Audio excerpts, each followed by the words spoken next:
Je vais t'encourager par cette belle parole qui a été encore une fois de plus annoncée par la servante de Dieu. Vous savez, j'ai un ministère atypique, un ministère différent des autres. Pourquoi? Parce que j'en suis fier.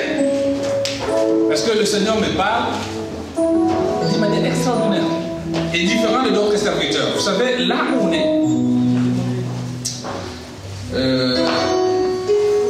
il y a quelques mois déjà, le Seigneur me parlait de ces secteurs.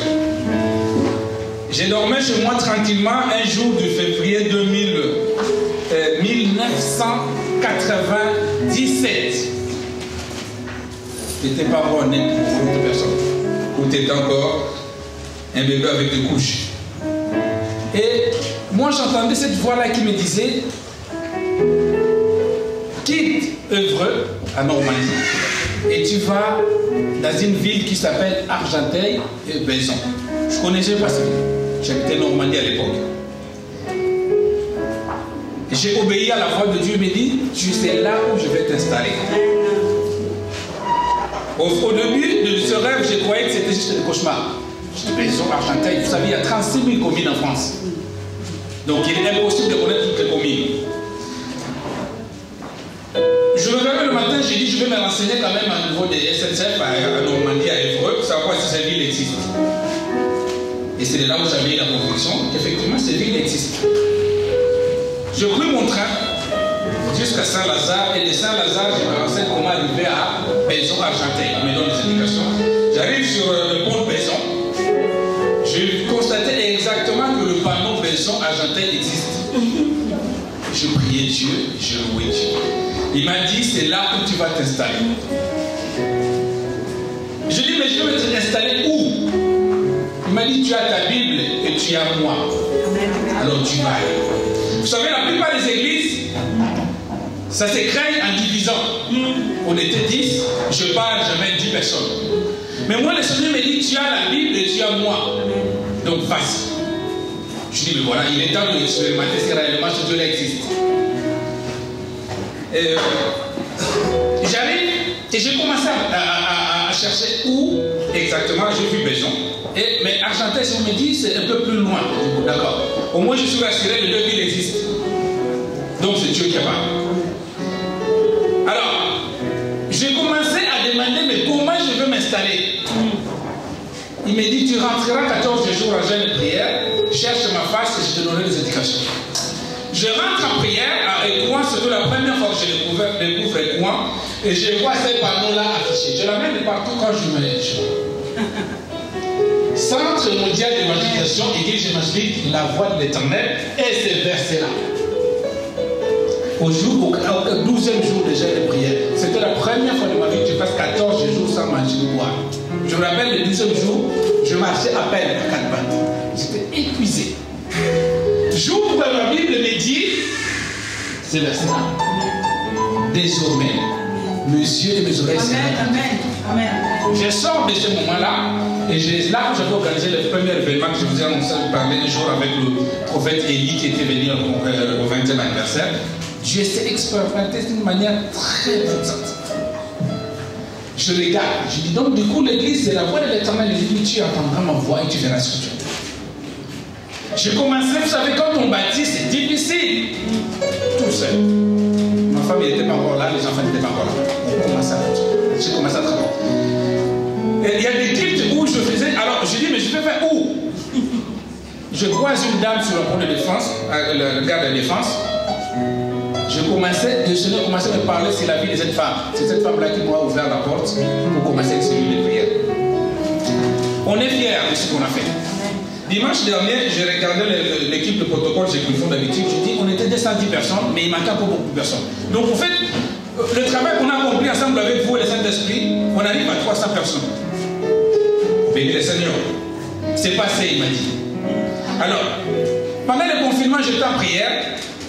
Il me dira: je te donne le secteur de Champigny, montez jusqu'à Melun et va jusqu'à Créteil. Mais où commencer? Je ne connais pas. Je me suis rendu compte que quand Dieu oriente, il dit quelque chose. Ce matin, je t'invite pour que tu puisses participer. Amen. C'est une grâce. Amen. C'est une faveur pour toi. Parce que ceux qui étaient là le premier jour de la pause de la pierre de la voie éternelle, aujourd'hui, se souviennent. Alors, nous avons une mission. C'est aller partout à prêcher la bonne nouvelle. Et ici, vous savez ce qui travaille aujourd'hui. Nous avons l'avantage parce qu'avant, il n'y avait pas l'Internet. Mais aujourd'hui, il y a l'outil important qui est l'Internet, qui a la musique. Moi, je me rappelle, il y a d'autres équipes qu'on l'a fait dans un bar. Le bar de M. Mounibou, à la maison. Vous savez, le bar de Bandibou, de Janab. On cherchait la salle, on n'a pas trouvé. Je dis, mais samedi, à minuit, à 19h, on n'avait pas encore la place pour prier. Il y a un frère personnel, le frère Justin, il dit, mais je connais une salle qui est là-bas, ce bar-là, il est fermé les dimanches. On a pris carrément les nappes, couvert on a couvert les bouteilles, tout ça, les trucs de bière, et on a prié. Et vous savez, Dieu n'habite pas dans une maison, alors, je ne comprends pas pour vous et moi, parce qu'on n'a pas la même vision. Quand vous savez, nos pays, l'Afrique que nous aimons, mais quand on descend de l'aéroport, on dit, ah, c'est ça l'Afrique. C'est là où on était. Et ceux qui sont là-bas, ils disent, oh, c'est bien, Gombe, c'est bien. Ma campagne, c'est bien, mais nous, c'est ça. Alors, vous venez dans une grande salle, c'est normal. Mais je vais vous dire une chose. Mes amis, dans la foi, ils m'appellent les bibliosères. Vous savez, le bibliosère, c'est la forêt. Quand tu as une grande forêt, et on doit creuser une route là-dessus. On pousse les arbres, on pousse. Accrochez-vous en foi. Il nous a donné Argentin Maison, il nous donnera ce secteur. Amen. Et vous viendrez de temps en temps rendre visite. Vous savez, il y a beaucoup d'églises. Beaucoup. Mais ces églises-là, quand on le voit, sans citer, quand on voit les images d'Internet, de Facebook, ils font chouper, c'est ça comme ça. Ils sont forts sur les réseaux. Ils sont forts sur le seul outil qu'on appelle la communication. Alors, nous, on a l'avantage parce qu'on ne commence pas, mais on vient juste extendre. L'extension, c'est plus facile. Et le commencement. Nous allons posséder ces lieux. Je vous donne rendez-vous avec mon Dieu dans quelques mois. Quand vous allez nous rendre visite, parce que nous on serait ici. Quand vous allez nous rendre visite, vous verrez ce que notre Dieu. Alléluia. Amen. Accrochez-vous. Bénis le Seigneur pour l'équipe de louange et l'équipe de protocole Écom qui nous a accompagnés. Et très bon anniversaire à mon fils Patrick, encore une fois de plus, de longue vie et bonne santé. Merci. Nous allons ouvrir nos Bibles. Le Seigneur me mettait à cœur pour ce premier message. Nous allons enseigner et partager la parole de Dieu pendant quelques minutes seulement parce qu'on doit libérer à midi ici. Voilà, pour vous dire que les salles sont difficiles à trouver. Il y a 3 églises ici, dans cette petite salle-là. Et ça nous donne aussi l'impression de ne pas négliger là où nous sommes, parce que voilà, il y a 3 églises ici. Il y a des mariages qui se font dans ces églises ici. Il y a toutes les cérémonies parce que c'est là l'église principale ici. Voilà, donc vous voyez à peu près ce que je veux dire. Nous allons prendre Matthieu chapitre 16, à partir du verset 13 à 19.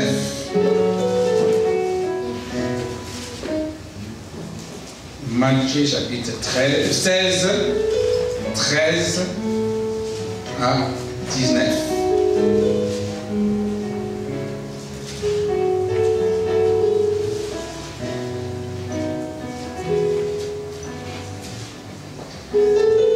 Elle est où la mère faillie? Fais ton travail. On va échouer. Amen. Jésus étant arrivé dans le territoire de Césarée de Philippe, demanda à ses disciples, qui suis-je au dire des hommes, moi le Fils de l'homme? Ils répondirent, les uns disent que tu es Jean-Baptiste, les autres Élie, les autres Jérémie ou l'un des prophètes. Et vous, leur dit-il, qui dites-vous que je suis? Simon-Pierre répondit, tu es le Christ, le Fils du Dieu vivant. Jésus, reprenant la parole, lui dit, tu es heureux, Simon, fils de Jonas, car ce ne sont pas là la chair et le sang qui t'ont révélé cela, mais c'est mon Père qui est dans les cieux.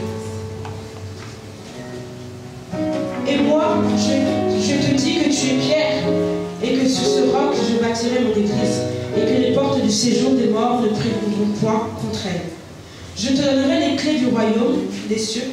Ce que tu liras sur la terre sera lié dans les cieux, et ce que tu délieras sur la terre sera délié dans les cieux. Parole du Seigneur. Je vais en même temps prier pour moindre cette salle, éternel Dieu des gloires. Je vais moindre cette salle, Seigneur des gloires, avec cette onction qui symbolise ta présence. Désormais, Seigneur des gloires, notre Dieu, c'est lui de la voix de l'Éternel, prend place dans ce lieu, possède ce lieu, œuvre avec nous. Amen. Seigneur, nous ne pouvons pas, parce qu'avec toi seulement qu'on peut faire des exploits. Amen. Avec cette onction du Seigneur des gloires, moi c'est ça. Désormais, Seigneur des gloires, ces versets pour s'appliquer sur nous, les 2 Chroniques 7, 14. Qu'à chaque fois que nous allons nous réunir ici, tu puisses étendre tes yeux et tes oreilles sur nous. Nous venons en qualité, Seigneur des gloires, de tes serviteurs ce matin, prendre possession et poser la première pierre dans ce lieu au nom de Jésus. Désormais, Père, aucune opposition, aucun obstacle, au nom de Jésus-Christ. À chaque fois, Seigneur des gloires, que nous sommes ici, tes anges veillent, ta protection soit sur nous, et tu puisses accomplir cette œuvre que tu nous as envoyée, Seigneur. Je suis comme Moïse. J'ai dit, Seigneur, ne nous envoie pas si tu n'es pas avec nous. Mais nous avons cette conviction, Seigneur des gloires, que notre Dieu restera Dieu encore dans cette partie du sud, Seigneur. Nous te lançons, Seigneur des gloires, ensemble avec nous, nous te lançons ces défis de gagner les âmes pour ce secteur et pour cette gloire. Qu'à partir de ces instants, Seigneur des gloires, tu déclares cette parole que dès lors, là où vous allez pas de vos pieds, vous le donnez la possession. Nous possédons désormais ce lieu et cette chère Seigneur des gloires, devient aussi une fois de plus point. Et qu'à chaque fois que l'un de tes serviteurs, fils ou fils de ce royaume, se mettra ici, et la voix de l'Éternel, tu puisses encore une fois de plus l'accompagner et faire ce travail avec nous, dans le nom de Jésus-Christ. Que cette onction puisse se diffuser dans cette salle comme un parfum, afin, au Père des gloires, de concrétiser ta grâce et ta souveraineté dans ce lieu, nous te bénissons, Père. Grand acte de cette parole. Et que cette première prédication sur les gloires va pouvoir poser un fondement. Le porte désormais soit grandement ouverte et la localisation de cette salle pour les fidèles à venir sur les gloires soit où Dieu pourra disponible dès à présent. Ajoute cette salle, cette adresse pour la voix de l'Éternel sur ton GPS spirituel. Alléluia. Et que c'est le seul qui cherche un lieu, Seigneur, puisse être orienté dans ce lieu, Seigneur. Désormais, au Père, dans les GPS spirituels, dans le Paris Sud, dans le sud de Paris, quand on tapera l'adresse, quand on cherchera une église, quand ton fils et ta fille chercheront un lieu, que tes anges puissent les orienter dans ce lieu, Seigneur les âmes. Au nom de Jésus-Christ.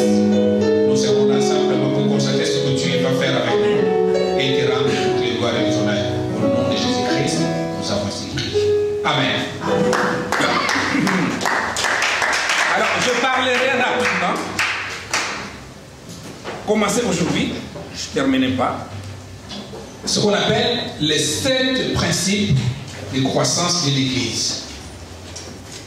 On a une mission, faire croître l'Église. Mais il faut 7 principes si vous voulez avoir une Église grandiose. J'ai appris avec les seigneurs que ces 7 principes permettent à un enfant de Dieu, à une Église plutôt, de croître. Les 7 principes de la croissance de l'Église. Il y a une mission que Dieu a donnée à l'Église. Parce qu'il y a des églises qui existent pour exister. Mais il y a une mission. Et j'ai énuméré quelques missions. Si Dieu a... Parce que les gens se posent des questions, mais pourquoi il y a beaucoup d'églises? Il y a certaines personnes qui se disent, mais moi je vais prier tranquillement chez moi à la maison. Il y a d'autres qui se disent, voilà l'église c'est mon cœur. Ils ont peut-être pas fait tort. Mais, vous savez, Dieu ne fait jamais rien sans rien. S'il a laissé l'église sur la terre, c'est qu'il y a une mission, il y a un but. La première mission de l'église, c'est pour préparer les gens à attendre le retour de Christ et l'enlèvement. Alors, c'est l'église qui a cette mission-là de préparer les gens. Donc, nous devrons les préparer spirituellement par la prédication, par les enseignements, par l'encadrement spirituel. Parce que ce qu'on appelle l'enlèvement existe. Et un jour, Christ reviendra. La Bible nous dit que nous le verrons dans les airs, descendre, et récupérer les siens. Et les siens, c'est il trouvera à l'église. Alors c'est à l'église qu'on a donné cette mission-là. Donc, on peut peut-être trouver les défauts dans d'autres églises, dans d'autres termes églises, mais le but principal d'une église, numéro 1, c'est ça, préparer le retour. La deuxième mission, c'est de réunir tous les rescapés de l'enfer. Peut-être tu te dis, mais pourquoi je vais à l'église? Oui, normalement, tout ce qui se retrouve dans une église, ce sont des gens qui ont été rescapés de l'enfer. On a été autrefois voués à l'enfer parce que nos vies ne correspondaient pas à la gloire de Dieu. Mais un jour, par X ou Y personne, par tel ou tel moyen, le Seigneur a permis que tu puisses être péché et récupéré. Alors, tous ces gens-là qui sont récupérés, qui étaient destinés à l'enfer, à la mort, qui se retrouvent dans l'église, ils sont, pour la troisième mission, l'église, c'est aussi un enclos de protection. Parce que quand tu es rescapé de la mort, tu sors d'une famille où il y a des problèmes, il y a la sorcellerie, il y a tout ce que tu veux. Un jour, tu as eu la grâce de te prêcher et tu fouilles dans ce qu'on appelle une église. Donc l'église, contrairement à ce que nous voyons parfois, au fait la mission contraire, fait fouiller les gens. À la base, il garde, il protège tout ce qui était rescapé. Donc nous sommes tous, comme nous sommes là, tous là, des rescapés. Quand on regarde nos vies, on se dit, mais merci Seigneur, parce que tu n'aurais pas rencontré X ou Y sur ton chemin pour t'amener à Christ. Ta place, c'est directement l'enfer. Il est important de commencer par cette base. La quatrième mission, c'est de s'agrandir, s'étendre, s'élargir. Donc, Dieu a fait son travail, mais il a laissé la mission afin que nous puissions étendre ce travail-là. La Bible nous dira que la parole de Dieu, cette bonne nouvelle, doit être prêchée partout dans le monde avant que la fin arrive. La volonté de Dieu, vous savez, est qu'aucune personne ne puisse périr. Que nous puissions tous obtenir la vie éternelle en Jésus-Christ. Alors, c'est le rôle de l'Église à prêcher la parole, parce que c'est bien bon, on veut se dire, voilà, on est bien sur Argenteuil, on est bien sur Beson, on est bien sur Franconville, on est bien sur telle commune. Mais, il y a des gens qui sont dans l'autre contraint de vie du monde qui ont besoin d'évangile. Et ces gens-là, ils doivent être sauvés. Alors, c'est le nom de l'église. Voilà pourquoi, parfois, quand on voit la multiplication des églises, la multiplication des missionnaires qui vont parfois, même dans les fins fonds, il ne faut pas tous critiquer. Ils disent, voilà, ils vont ça pour les offrandes. Non, parfois pas pour les offrandes, les dire. Mais c'est l'évangile. Le rôle de l'église, c'est de toucher tous les coins du monde pour ramener les gens à être protégés et éviter l'enfer. Alors, c'est pour cela l'église est née pour grandir. Quand une église ne grandit pas, il y a un problème. Amen. Amen. L'église est née pour grandir. Alors, mais c'est quoi? C'est qui l'église? C'est toi et moi. Parce que les gens parfois comprennent mal, ils confondent l'église. Ah, l'église c'est le pasteur. Non. Il est né pour grandir. Dans la base de la pensée de Christ, l'église est née pour grandir, pour s'étendre, pour se développer, pour se multiplier. On a dit tout à l'heure que le but c'est de sauver le maximum des gens. Parce que la volonté de Dieu, c'est que toi et moi, nos places n'est pas destinées à l'enfer. Non. La Bible nous dit que l'enfer a été créé pour Satan et ses anges. Et ses démons. Ce n'est pas pour toi et moi. C'est la mission du diable qui essaie de nous dérouter le chemin. Mais ce n'est pas ta place, ce n'est pas ma place. Alors, pour s'étendre, je dis que l'église est née pour grandir, est née pour se multiplier. C'est le rôle de l'église. Donc, quand une église ne se multiplie pas, il y a un souci. Il y a un souci. Alors, vous allez peut-être me dire, il y a un délai de multiplication. Non, mais après, quand on voit ce qu'on appelle une église, si ça ne se multiplie pas, c'est qu'il y a un grand problème au niveau de l'église, ou bien au fonctionnement, ou bien les socles même de l'église. Amen. Alors, c'est pour cela, certaines églises ne grandissent pas parce qu'ils ne respectent pas les principes de base d'une église. On ne peut pas bâtir une église parce qu'on a envie de bâtir une église. Non. Je vous ai dit tout à l'heure sur le témoignage que si j'avais écouté Dieu de quitter la Normandie pour venir sur Paris, c'est parce qu'il y avait une mission. Amen. Amen. C'est pour cela qu'on ne va pas dans une église parce qu'on a envie d'y aller ou parce qu'on connaît quelqu'un, sinon tu partiras et tu sortiras sans rien tenir. Amen. Je disais que c'est l'enclos de protection. Sur notre jardin d'Éden. Quand les gens ils étaient placés par Dieu lui-même dans le jardin d'Éden, la Bible nous dit qu'il ne manquait de rien, premièrement. Donc quand tu es dans une bonne église, là où Dieu t'a orienté, tu dois manquer de rien. La deuxième chose, dans le jardin d'Éden, la Bible nous dit qu'ils avaient la visitation de Dieu chaque jour. Amen. Quand tu es dans une bonne localisation, Dieu doit te visiter, te rassurer la protection. Et la troisième chose, quand tu es dans cette, exemple, quand ils étaient dans cette jardin d'Éden, dans cette protection-là, la Bible nous dit que c'est Dieu qui était le pourvoyeur. Moi, je vais vous dire une chose. Je ne me soucie pas pour les choses de Dieu. Non. Non. Ceux qui sont proches me diront. Je marche avec la foi et je dis à ce Dieu-là de faire son travail parce qu'on appelle le travail de Dieu. Quand on dit quelque part, on dit, par exemple, c'est la maison de tel. Donc c'est sa maison. Amen. Ça a été payé ou pas, les voisins et les gens des alentours n'ont pas à se préoccuper de la maison de monsieur tel, si c'était payé ou pas. S'ils ont à manger ou à boire. C'est pas parce que c'est le travail de Dieu. Mais quand tu fais le travail de Dieu, ton travail, ou bien tu n'as pas le mandat de Dieu, tu souffriras.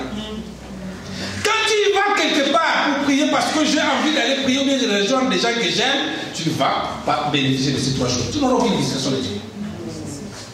Tu n'auras aucune protection de Dieu. C'est pour cela que vous voyez parfois même les sorciers viennent attraper les gens dans soi-disant une église.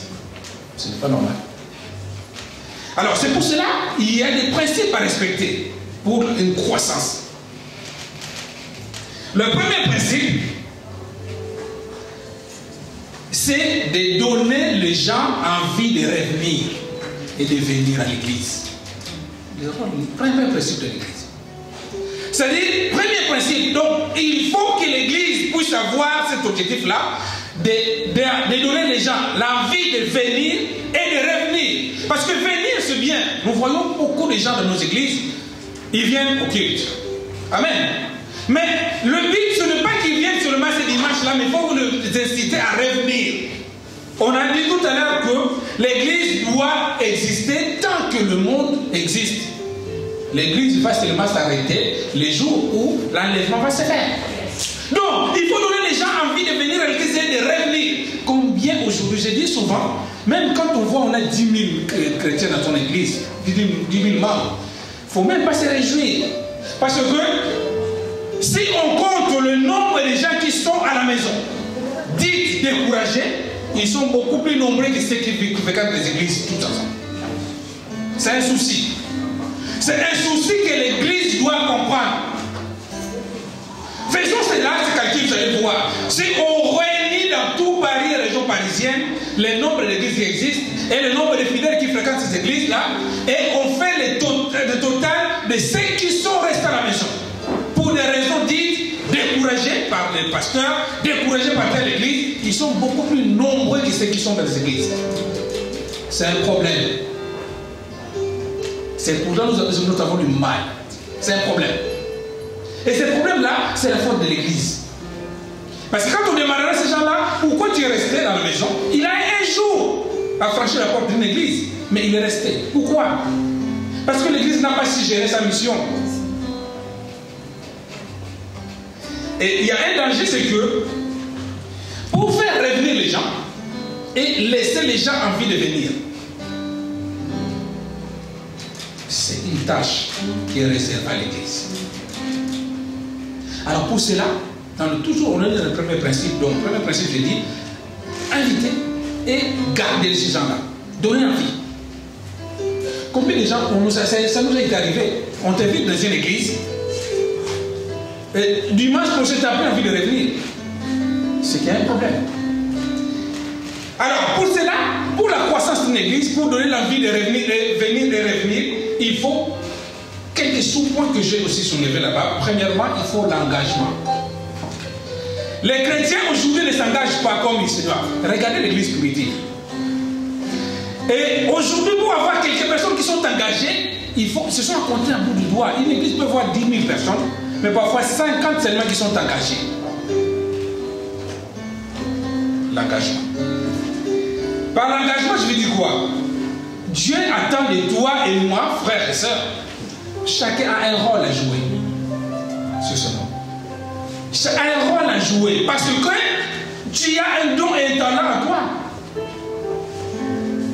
Et quand tu négliges ces choses-là, moi j'entends certaines personnes qui me disent, moi, je n'ai aucun don, aucun talent. Non, tu as quelque chose. Il faut simplement le découvrir. Moi, je suis peut-être la grâce de Dieu d'être un leader. Mais si tu me mets au côté des chants de musique, je suis zéro, KO. Tu me mets au côté protocole auquel je n'arriverai pas. Quand on vient dans une église, pour faire avancer l'œuvre de Dieu, cherche à s'engager. Dieu a besoin des hommes et des femmes qui s'engagent. Cet engagement-là n'est pas seulement financier. Non, je veux dire, il y a des talents. Il y a des gens qui n'ont pas le moyen de donner quelque chose, mais ils sont forts dans la prière. Parce que vous savez, le matériel, comparé à la spiritualité, ce n'est même pas incomparable. Mais l'engagement. Alors, les fidèles, il y a quelqu'un qui se dit, voilà, certaines personnes qui se disent, ah, moi de toute façon, avec les églises, j'avais beaucoup de problèmes. Quand je viens, je prie, je rentre tranquillement chez moi à la maison. Mais imaginez, tout le monde faisait pareil. Qui allait chanter, qui allait prêcher, qui allait enseigner, qui allait modérer, qui allait faire le diapo, tout ce que nous faisons. Et le Dieu que tu pries, c'est lui qui t'y sert, il s'appelle le rémunérateur. Amen. Il paye. L'avantage avec ce Dieu, c'est que chaque seconde investie dans son travail est rémunérée. Alors, les chrétiens, ils ont l'habitude de voir pour comprendre. Non, il y a des choses, je vais te dire, je l'ai dit et je le redis, la plupart des choses que nous avons passent par première étape, ce qu'on appelle des conceptions, je l'ai déjà dit plusieurs fois. Ça passe dans le monde invisible. Avant que ça arrive dans ta poche, dans ta vie, il a déjà été conçu et préparé quelque part. Donc, à chaque chose, à chaque investissement, à chaque mètre, à chaque kilomètre que tu fais pour les choses de Dieu, sache que Dieu t'a récompensé. Il t'a récompensé. Parce que Dieu n'est pas un voleur. Je vois travailler dans les entreprises, parfois surtout dans les entreprises de nettoyage, où à la fin du mois, il faut se battre parce qu'on a volé les heures. Mais Dieu, il rémunère chaque seconde de ta vie. Dieu a besoin des hommes qui s'engagent. Et de cet engagement-là, vous savez, je vous dis une chose, nous prions et nous citons parfois les versets, mais ça les comprendre, l'or et l'argent appartiennent à Dieu. Mais oui, si tu as ces dons de libéralité, et que tu as à un moment donné, après tu dis, ah, j'étais dans telle église, j'ai donné beaucoup, mais le pasteur gérait mal. Maintenant, je viens de là-bas, c'est bon, je donne comme tout le monde. Dis tes blocs. Parce que ce Dieu-là a ouvert la porte financièrement dans ta vie, uniquement pour que tu sois libéral. Dieu exerce la libéralité pour l'œuvre de Dieu. La Bible nous dit Dieu n'est pas, il n'a pas d'autre main que tes mains. Il n'a pas d'autre poche que ta poche. C'est lui qui te bénit exprès pour que tu puisses en retour bénir son œuvre. Il faut s'engager si tu veux recevoir la bénédiction. On ne s'engage pas à moitié. Vous allez comprendre que au moment donné où vous allez vous donner corps et âme pour le Seigneur, en retour, Dieu vous bénira. Ce n'est pas le pasteur qui bénit. Le pasteur lui aussi doit s'engager pour recevoir sa bénédiction. Mais l'engagement permet aux gens, certaines personnes quand ils arrivent dans des églises, ils voient comment ceux qui sont là sont engagés, ça donne envie de revenir. Ils disent, oh, cette église là est quelque chose. Bien, voilà les frères. J'étais étonné quand on traversait le pont, on a vu les hommes descendre dans la gare, traverser à pied le pont pour... Mais quelle joie, ces gens-là ils habitent loin, mais ils s'engagent pour celui ou celle qui les a sauvés du monde. Vous savez, si Dieu nous laissait de là où nous étions, peut-être aujourd'hui nous ne serons pas là. Nous ne serons pas là peut-être aujourd'hui. Alors, quel est mon don? Quel est le talent que j'ai? Si c'est la prière, j'ai-moi à terre. Si c'est le chant, ouvre ta voix pour le Seigneur. Si c'est je ne sais pas, le protocole ou tout ça, fais cela pour la gloire de Dieu et Dieu se souviendra toujours. Il dit dans le verset que nous avons vu, Église, il dit à Pierre, il posait la question aux gens, que dites-vous? Les gens disent quoi de moi? Ils étaient avec ses disciples à propos de l'Église. Les gens disent, il ne faut pas toucher aux choses parfois. On a parfois une malédiction parce qu'on touche aux choses qu'on n'a pas touchées. Insulte un pasteur, insulte un prophète, mais ne touche pas à l'Église. Il pose la question aux disciples réunis et dit, mais j'entends parfois, vous qui êtes là, vous les disciples, qu'est-ce que les gens disent de moi? En parlant de même Jésus. Ils ont dit, voilà, tu es Moïse. D'autres disent, voilà, tu es Élie. D'autres disent, mais il y a une personne qui a été révélée. Ce n'est pas par hasard. Il s'appelle aussi Pierre. Il dira, lui, non, les gens disent que tu es le Dieu vivant, le Fils de Dieu Tout-Puissant. Il dit, oh, mais Pierre, ce n'est pas avec l'esprit humain, ce n'est pas avec la connaissance humaine, mais tu es humain. Ça, c'est une révélation. Donc, comme ton nom est Pierre, tu es Pierre. Et c'est ça que Pierre, je bâtirai mon église. Et il a rajouté quelque chose, que le pouvoir de la mort ne touchera à aucun cas l'église. Donc il y a des combats qu'il ne faut même pas combattre. Il y a des hommes qu'il ne faut même pas combattre, entre autres l'église. On ne combat pas l'église. Vous savez un secret, je vous dis. Beaucoup de chrétiens portent une malédiction dans leur vie qui ne vient pas de la famille, mais vient de Dieu. Parce qu'ils ont touché, nous avons parfois touché aux choses qu'il ne faut pas toucher. Je vous dis cette vérité-là. Et il y a des choses qu'on ne peut pas toucher. Il dit à Pierre, c'est ça de Pierre, tu es Pierre révélé. Et la porte de la mort ne peut pas toucher l'église. Mais combien de fois nous avons détruit l'église? Combien de fois nous avons détruit l'église? Parfois par nos bouches. Parfois par nos murmures. Parfois par... Moi j'ai toujours dit aux gens, quand tu ne veux pas faire les choses de Dieu, va discrètement. Ça, parce que vous savez, le sang de Christ a coulé sur l'église. Amen. Amen. Alors,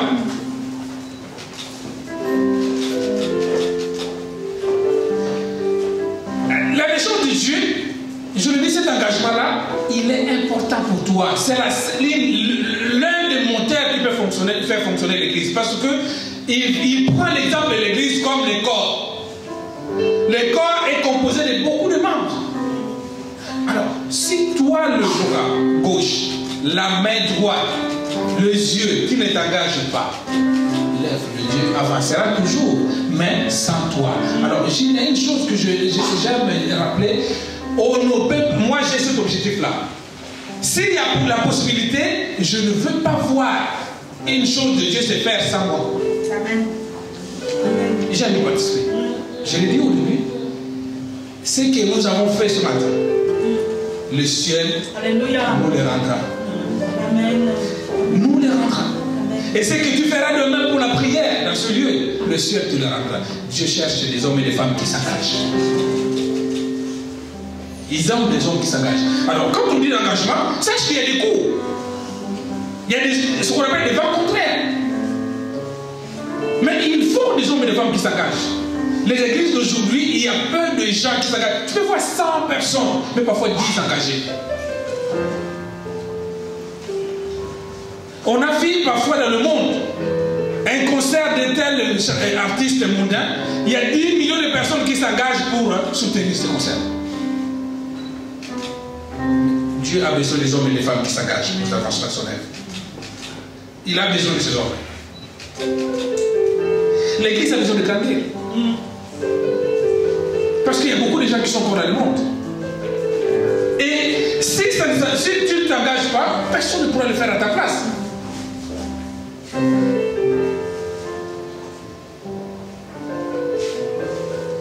Alors, j'ai noté quelque chose, une phrase, quand on grandit, quand l'église grandit, quand l'œuvre de Dieu prospère, la prospérité de David viendra aussi. Amen. Il dira une chose, je veux que vous prospérez. On a tous besoin de demander la protection dans nos prières. Seigneur, fais-moi ça, ouvre-moi le mariage, ouvre-moi le travail, mais ceux qui ne s'engagent pas, ceux qui ne veulent pas faire prospérer l'œuvre de Dieu, Dieu est sourd de ce genre de prière. Il dit, je veux que tu prospères. Mais il faut d'abord que l'état de ton âme prospère. Mais comment tu veux demander seulement de l'autre côté sans faire prospérer l'état de l'âme de Dieu? Vous savez, si les humains, si méchants que nous sommes, nous savons rémunérer des bonnes choses. Mais tu crois que Dieu laissera une personne qui vient le vendredi, le mardi, le dimanche, et toi qui viens que le dimanche? Vous n'aurez pas la même paye.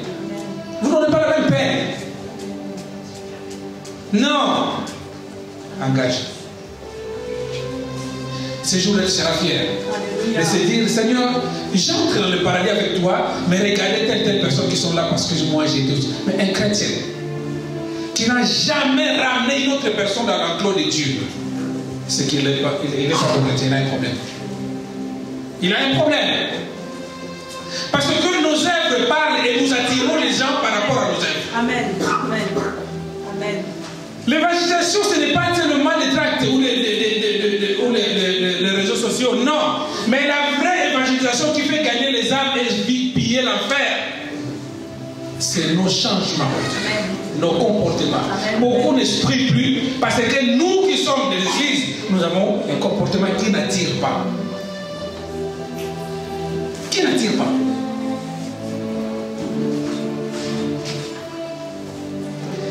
On doit s'engager à l'église, non seulement pour le faire grandir, mais parce que c'est là n'est pas notre bonheur. Amen. C'est à l'église qu'on se marie, c'est à l'église qu'on trouve du travail, c'est à l'église qu'on trouve les bénédictions. Donc globalement, le bonheur d'un enfant de Dieu dépend de l'église. Donc plus que l'église s'appauvrit, plus que nos vies vont s'appauvrir, qu'on ne veuille pas. Parce que quand je disais au début que l'église c'est notre enclosure de jardin, c'est là où Dieu nous visite. Amen. Moins il y aura visitation de Dieu, moins il y aura la pluie et l'abondance. Voilà, peut-être nous ne comprenons pas bien cette église-là. Non, c'est là où il y a ta vie. C'est là où n'est pas ta protection.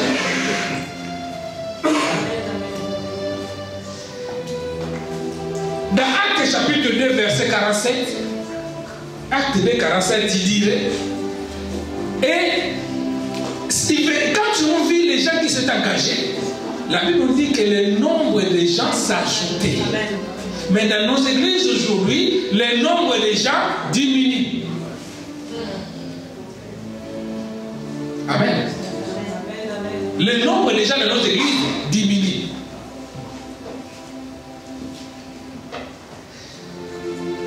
Pourquoi?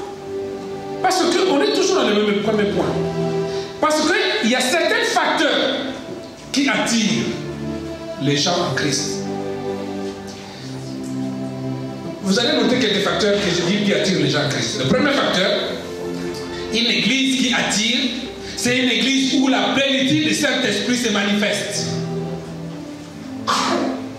Il y a des églises aujourd'hui, ils sont appelés églises parce qu'il y a le nombre de gens, ou bien parce qu'il y a les fidèles qui se réunissent avec le chair et la musique.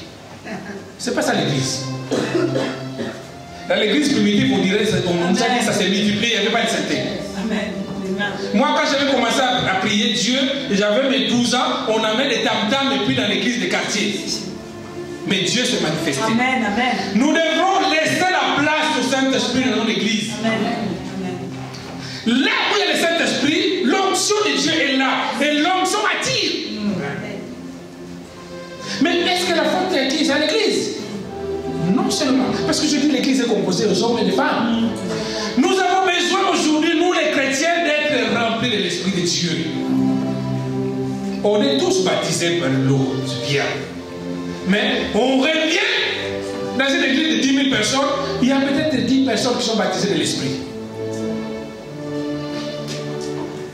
Vous savez, quand il y a le feu qui s'allume, il y a une grande forêt qui sont en train de brûler.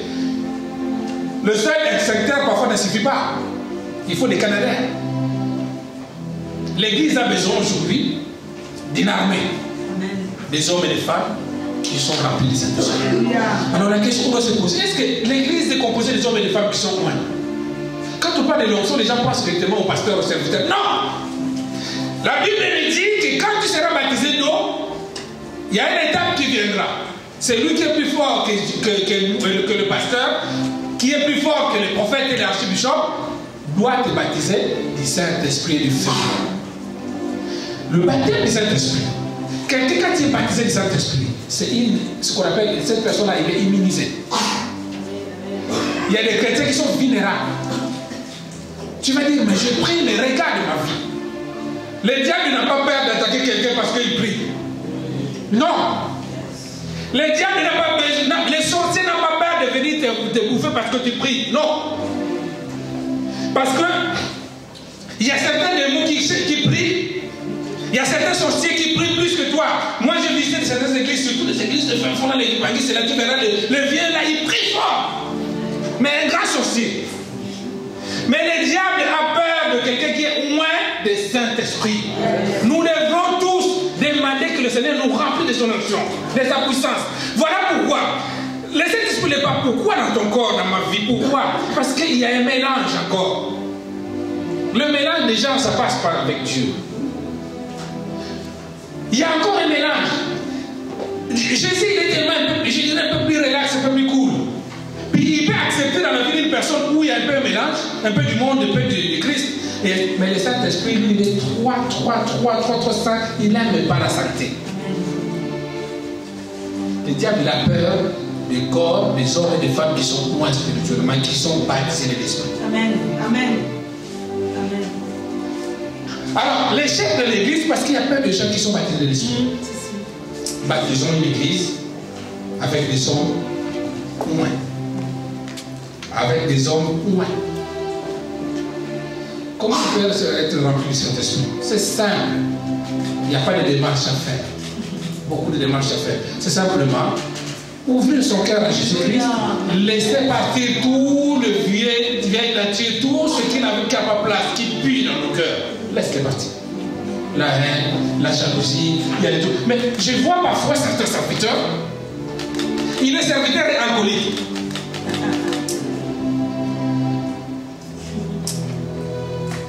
Il est chrétien, il joue de la musique et il joue aussi de la musique mondaine le week-end.